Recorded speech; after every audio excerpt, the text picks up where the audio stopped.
ગુજરાતી કહેવત: દૂધનો દાજ્યો છાશ ફૂંકીને પીએ. દૂધનો દાજ્યો છાશ ફૂંકીને પીએ. અર્થ: એકવાર અનુભવ થયા પછી સાવચેતીપૂર્વક વર્તવું.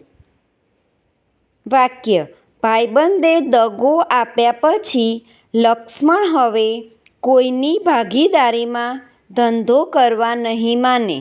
દૂધનો દાજ્યો છાશ પણ ફૂંકીને પીએ. Thank you friends. Please like, share and subscribe.